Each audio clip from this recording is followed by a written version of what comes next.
Explorer Corps, First Arm, Spinward Operations Area, November 4th, 3151. Captain Rin Barrett looked out across the rugged and barren terrain and sighed with her arms folded across her chest. She shut out the noises of the work behind her and instead listened to the gentle wind as it lightly pelted her face with the occasional grain of sand and pollen. Not even 2 weeks into this new venture, and there were already challenges she hadn't foreseen. Logistics issues and the occasional spat between crewmen she could handle. The bigger issues were continuing to tug at her. Funding for this attempt to revitalize the Explorer Corps had come from some sources that were not on good terms with each other, and that was something she had to hear about from each of them on a routine basis. For now, they were just happy enough to cover costs. Jumpship and dropship travel always came with inherent risks, but going where there weren't spare parts, spaceports, or even ferrocrete landing pads made for some frustrating wastes of time. Thus is the life of the jumpship captain on the edge of settled space. Trying to stay above the political fray and do what is right for humanity was her guiding light, and she wouldn't let grumpy Combine bureaucrats or arrogant wolves get in the way. They weren't the only backers, but they were the ones that filled her mail feed on a consistent basis. With another sigh, Rin turned and looked back at the Alcray, one of the 2 mule jumpships that she was able to buy for the journey. It was spherical in shape, extremely common across the inner sphere, and built for carrying more than 8,000 tons of cargo. And of course it looked old and tired enough to avoid being threatening. That was perfect for Rin's purposes. Unfortunately, the ship was currently sitting at a 14-degree angle, with one of the landing pads deep in the mud that had been just under the surface of what her science team said was solid sun-baked dirt. Rin sighed softly before speaking into the mic on her collar. "What's the ETA on this nonsense?" There was a short delay before a jovial voice responded, "Which nonsense?" "The nonsense that has us stuck on this rock, Levitt." Rin sighed again, this time into the mic. "Couldn't give you an ETA, Captain. Depends on the laws of physics and how many times I can hear that sigh," Lieutenant Levitt replied. "In a more civilized time, I'd have you shot," Rin responded, starting to walk towards the dropship. "Promises, promises," came the reply. When Rin was within 50 meters of the ship, she stopped to watch as the crew struggled with the nanofiber lines being run from the internal supports of the ship inside the cargo bay and out roughly 150 meters to a series of securing hooks wrapped around a rock outcropping. In between the two were both of the mechs that were inside the dropship for the landing. Rin furrowed her brow, taking in the view of the ancient Commando 2D and the much more modern Calliope. The original plan had been to make sure mechs were as ammo independent as possible. The Commando and its pilot were so inexpensive that it was too good to pass up. The base model of the Calliope was also an ammo hog, but Rin had commissioned a retrofit that replaced the multi-missile launcher with 2 Clan medium pulse lasers, an additional heatsink, and a few more armor plates. The plasma rifle the 40-ton mech carried was far too useful to seek out another mech design entirely. Between the 2 mechs, there were 3 giant hands tugging on the lines through the ship's pulleys. Gradually, the ship was being pulled to a more upright position while techs scrambled to support the still partially submerged landing pad. One of the bright parts of being out in the middle of nowhere was the lack of media attention. The last thing Rin wanted was a video of this mishap floating around the net. Even worse if it made its way back to Terra or her Combine contact. "Once the ship's plumb, we can get some heat down there and dry out the soil. 3 or 4 hours, maybe?" Lieutenant Levitt's voice said, this time from Rin's side rather than the earpiece she was wearing. "That's fine. I'll give the science team a chance to finish their sweep," Rin said, nodding toward her longtime friend. He smirked, as he always did when he had some smart aleck thing to say. Rin didn't give him a chance because she was already running toward the rock outcropping. A small group of techs and the science team members in their yellow and white jumpsuits were huddled around something. That couldn't be a good sign. As Rin closed in on them in a run, she unclipped the holster on her hip. At 10 yards, the crew could see she was coming and parted the way. On the ground, face down, was one of the Explorer Corps science team. On his back was a dark gray creature the same color as the rocks around them.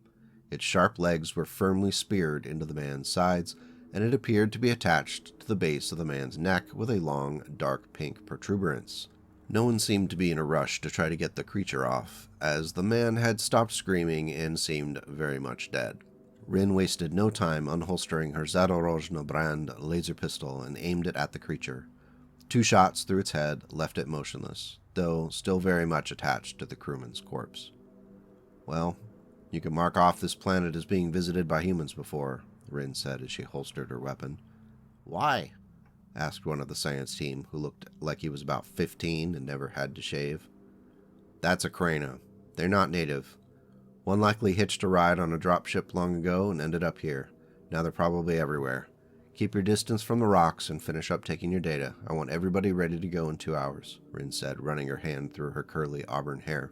She looked over at one of the techs who had not yet turned to go back to monitoring the cables and added, Can you please bring the body to the ship? We will find a good spot for a burial away from any more of those things. Yes, ma'am, the tech said with a crisp salute. Rin squatted down and lifted the science team member enough to grab his dog tags. She frowned, running her fingers over the raised ring on the punched metal tag. She thought about what she will write in the message to his family, and to the other families she'll undoubtedly have to contact before this mission is over. She didn't want to be the type of explorer who ended up ignoring the human cost due to hubris. On her way back to the dropship, Rin was already writing that message in her head. So preoccupied by thought, she didn't notice the damage to the dropship's support now pulled from the ground. Techs worked quickly to rig up a couple of jump jets to fire into the dirt underneath the strut in an attempt to dry out the mud. All that Ren could see was sea bills evaporating as she added up all the costs of repairs to the dropship. There was no way they could continue their mission with only one functioning ship. 2 hours later, Akrai was lifting off from the planet's surface and heading back to the jump ship. In the 2 days it took to reach the Chimiishu-class jump ship named Rabbitfoot, she wrote a letter to the family of the geologist who died planetside. She wasn't one to cry writing such things, but it still left an ache deep inside her for every crewman she had lost in her 17-year career. Though not as old as many captains out there, filling a letter with all the words to describe how much the mission will be worse off without their loved one made her feel 1,000,000 years old. She didn't really feel close to the jump ship until she could see the large purple letters of the ship's name come into view. Jump sails were stowed as the batteries of the Kearney fuchsia drives had been fully charged for days. The rest of the ship was painted white to honor the memory of the Comstar that once was, and the Explorer Corps that Rin hoped to bring back.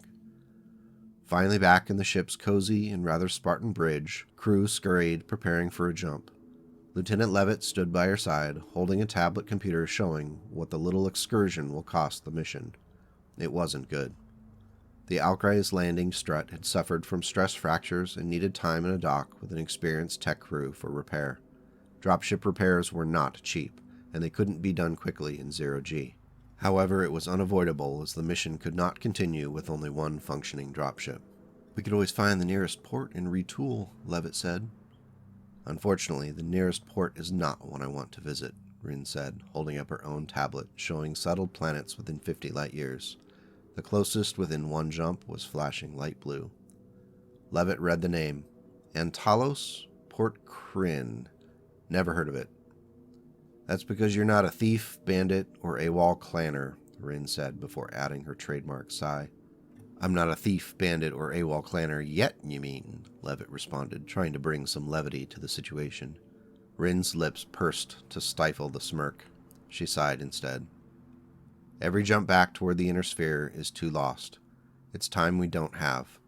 We'll have to head to Port Kryn and try to stay out of trouble, Rin said, remembering what she read from scanning the planet's report months ago when she was getting to know the systems outside of the Draconis Combine.